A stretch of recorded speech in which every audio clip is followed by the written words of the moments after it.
Hi, I'm Monica McCarthy with HomeSmart Preferred Realty in Salida, Colorado, and I am here with Jess Fisher from Peakview Mortgage, also in Salida, and we are going to talk to you about getting a loan for land, for raw land, and also loans for land and construction. So thanks for Yeah, getting with me here.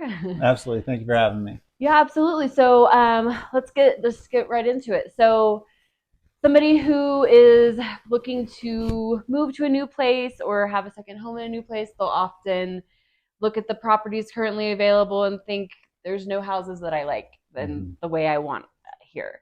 Or they want to secure a beautiful location and they're not quite ready to have a house there. So a lot of times people are looking for land so they can build their dream home, right? Yeah. We see that a lot, and we're in Chaffee County, Colorado, where it's a beautiful destination area. There's lots of people who want to come out here, and land is often a choice that people make when they're coming out here. But when you're doing that, it's a little bit different on the lending side when you're buying land versus buying a home, right? Yeah, it Okay. is. So can you elaborate on that for us? What should somebody consider? You're looking to buy land, you're not paying cash, you got to get a loan for it. How is that different than buying a house? Yeah, I would say the two biggest things that shock people are that the down payment requirement is usually Okay. typically higher. Oh, okay. So we're usually looking at 20 to 30% for a down payment, and that's dependent on credit score, Okay. partially. Sure. The other kind of thing that shocks some people is that usually shorter loan terms. Oh, So okay. So you're not dealing with a 30-year that people are used no, to. Okay. they 10 to 20 year Okay. for land. So Gotcha. obviously the shorter the loan term, the higher the payment because it's going to get paid off faster into Gotcha. that 10 to 20 year window. Gotcha. So those are probably the two biggest things that kind of take people by surprise or maybe limits what they're able to do, Gotcha. is the down payment and the loan term relative to the Sure. cost. And the interest rate too, right? Yes, Okay. yes. The interest rate is higher. Okay. Right now, we're looking at 7 to 11% or so. And one of the other things about lending on land that's important to know is it's not like getting a Fannie or Freddie loan, which is typical Okay. for conventional, right? Okay. Usually, it's a bank that is Okay. holding that, so it's bank specific. And that's why the rate ranges are so wide, 7 to 11%, because it kind of Okay. depends on the bank. That's It quite a bit. depends Yeah. on your credit score. It depends on how much you're bringing down for a down payment. So all that Sure. stuff can kind of change it. Okay. The other thing for land is credit score. Oh, okay. So 680 or higher Okay. is generally speaking kind of the normal average position to be able to get land. Sometimes, if you do have significant more cash to bring down to the table, then Okay. you might be able to get away with a lower credit score. Okay. But kind of that 680 and higher, versus Gotcha. when we're talking a regular home loan, it's typically 620 or higher. Oh, okay. And then there's government programs and whatnot to be able to even do home loans lower, For but sure. but Yeah. 620 and higher typically. But you wouldn't have those types of programs for land, right? Correct. Okay. Yeah, those type of programs don't really exist for land. Okay. Yeah. Gotcha. So that's a pretty big consideration if you're looking at buying land. You definitely want to be in a better credit position, right? And Yeah. have a bigger down payment. Okay. Um, The other thing, just to add real quick to the land, is debt to income. oh, okay. So that's always a consideration for any loan. Absolutely. And essentially, what debt to income is looking at is what is your minimum monthly debt relative to your monthly income. Okay. And for land, may go as high as 50%, Oh, okay. maybe, depending Okay. on credit score or what you bring to the table, but can be as low as 43%. Okay. So if you're at 43%, then you need to have significantly more income than debt to be able to, qualify for a land loan. Gotcha. And in large part, it's just because land's riskier. At Okay. the end of the day, why the discrepancy, why the differences, Mm-hmm. land's riskier to lend Okay. on. Okay. Yeah, That's good to know. Any other considerations? And we're just talking again just on the raw land right correct. now. Okay. Yeah, raw land. So what about if somebody they know they want to buy that land and they know they want to build a house soon? Where we are in Chaffee County, we're a year or more out on actually physically breaking ground on that, but a lot of times people still want to just roll in that land loan with a construction loan What are considerations for that if you're going to do it all at the same time? Yeah. So if someone's looking to build, one is realize that there is a significant delay on building. Exactly. It's not like something goes wrong in your house and you need to call a plumber. That can be a challenge in and of itself. Sure. But finding a builder is even a bigger challenge that's going to be able to build as quickly as you may want to. For sure. So first realizing that the construction loan too is paid out in phases.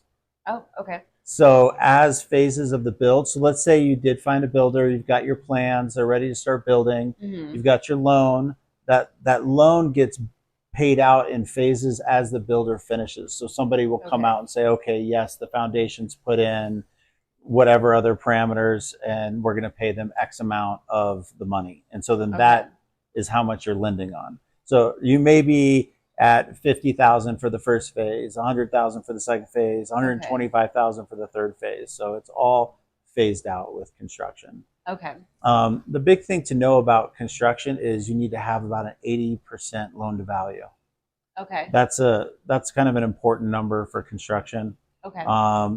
Sometimes they'll go as high as 85%, but 80% loan to value. Okay.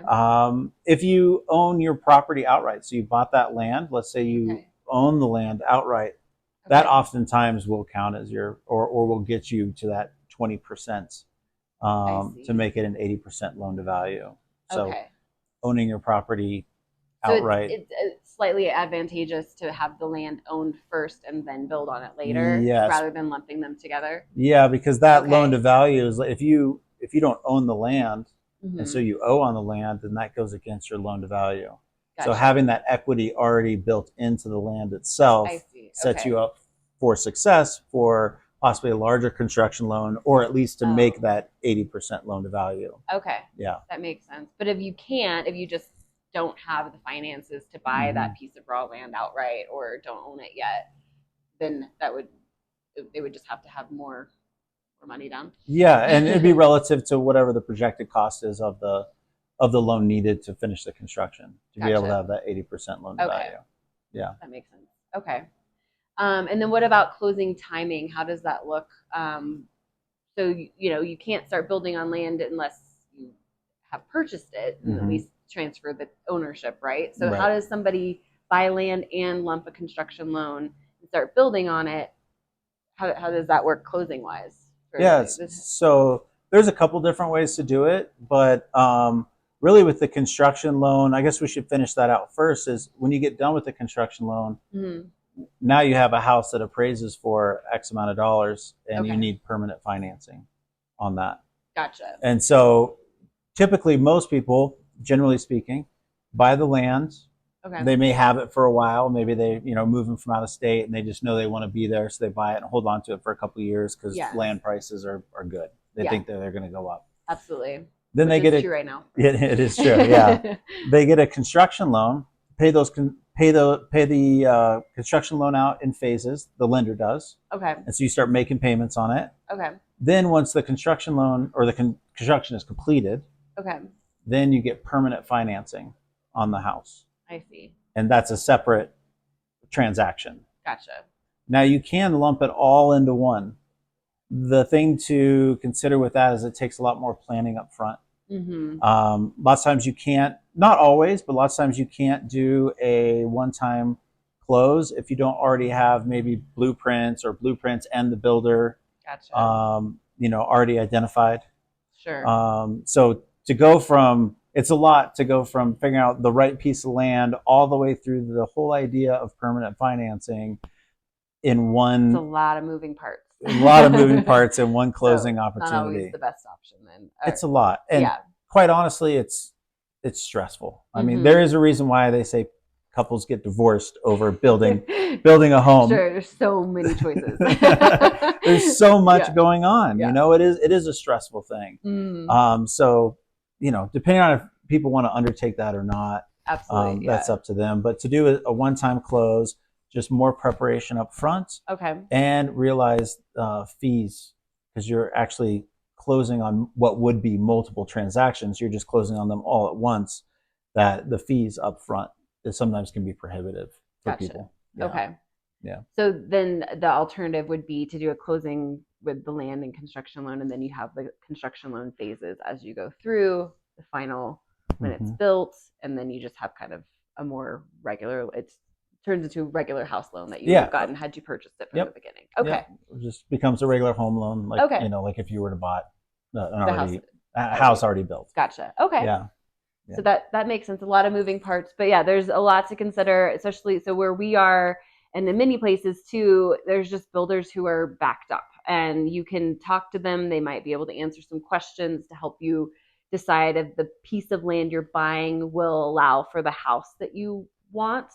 There's a lot of considerations when you're buying land, making sure that the setbacks work and the permits and the HOA design guidelines. There's a lot.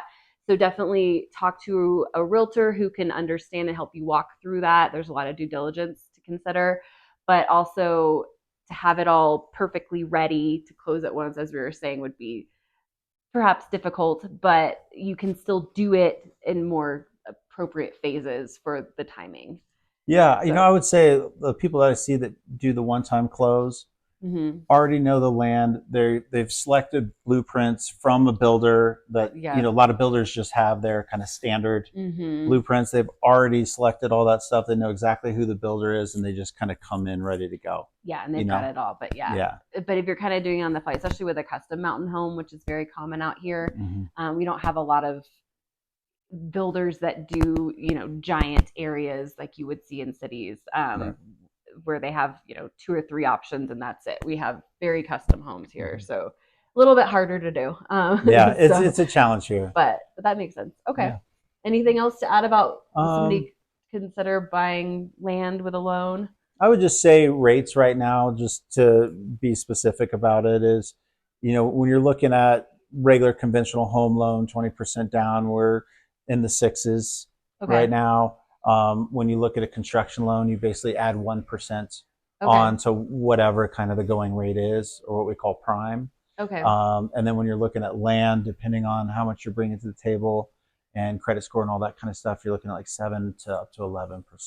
So you can kind of see the range of drifting as far as rates go. That's a pretty big range, and again, depends on down payment and debt to income ratio and credit score, right? Yep. The big ones, as with any loan. That's true. So if you've been watching these videos, you know that we talk about those things quite a bit, right? Okay, well, that's helpful to know. So if you are looking for land in this area, please reach out to me with questions about looking for the land. If you're looking to purchase the land and want to know more about the loan, reach out to Jess. I will have his information and the show notes of this video. And thank you for watching. Thank you for chatting with us about that. And please like this video and subscribe to the channel. Thank you for watching.